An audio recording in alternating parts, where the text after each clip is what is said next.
John 15, 1 through 12 is a passage that many people are familiar with. It's the metaphor that Jesus gives about the vines and the branches. There's a lot of room for analyzation in this metaphor alone, but today I'm going to talk about some elements that are often overlooked when it comes to studying this passage. When John recorded this metaphor Jesus gave, he had a separate set of implications for the audience than the way we read it today. Understanding who John was and why he wrote this passage, along with the intended audience, will lead us to the greater interpretation of Jesus' metaphor of the vine and the branches. Before we get into this, I'm going to read the passage from God's words. This is Jesus speaking. I am the true vine, and my Father is the gardener.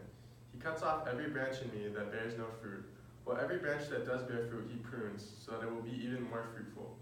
You are already clean because of the word I have spoken to you. Remain in me, as I also remain in you. No branch can bear fruit by itself, it must remain in the vine. Neither can you bear fruit unless you remain in me. I am the vine, you are the branches. If you remain in me, and I in you, you will bear much fruit.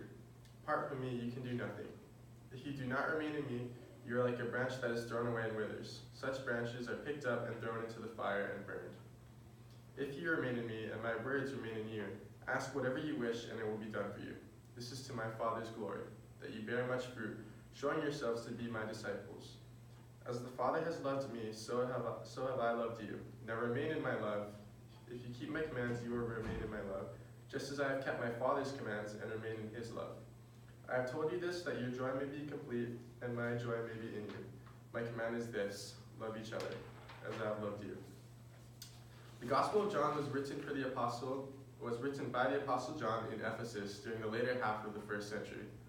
John was included as the fourth book of the Gospel because it was different from the other Gospels. Anyone who reads through each of the Gospels, including John, will be able to attest to that.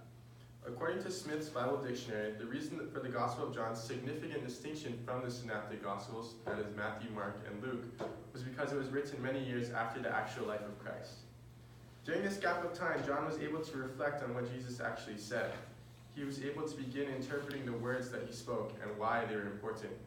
This is why the Gospel of John tends to be more appealing to people, because it includes a bit more commentary.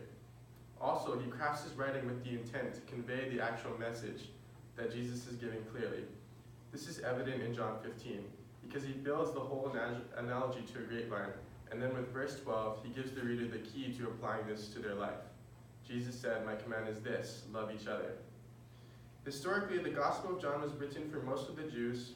The evidence of John targeting the Jewish community is evident because of the large reference to the writings of the Old Testament.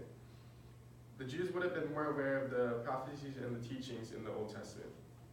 In his commentary on John, Colin G. Cruz discusses how John 15 is actually a reference to a vineyard that is mentioned in Isaiah. In his metaphor, it was Israel that represented the vine. However, it failed to live up to God's expectations and thus was burned and destroyed. With Jesus' new analogy, he is replacing the failed vine of Israel with himself. The Jews understood this. To them, the scriptures were authoritative.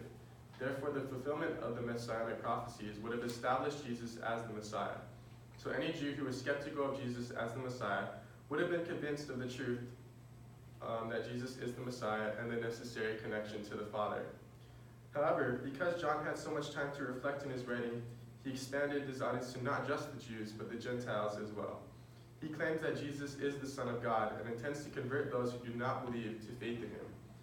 Jesus as the Messiah was irrelevant to the Gentiles. However, it was still the desire for Jesus that they may be redeemed through salvation and faith in him. With this in mind, John writes in a way that targets the audience. This is evident in John 15 because he writes in a way that is inviting to those who are not familiar with the Judaic scriptures. His tone is personal and not exclusive. He says, remain in me, as I also remain in you. This is why John appeals so well to us nowadays, because we are the Gentiles in need of a new covenant with the Father. Understanding who John was and how he was able to write the gospel, along with the way his audience was intended, brings a fuller interpretation to the passage of the vines and the branches as a whole.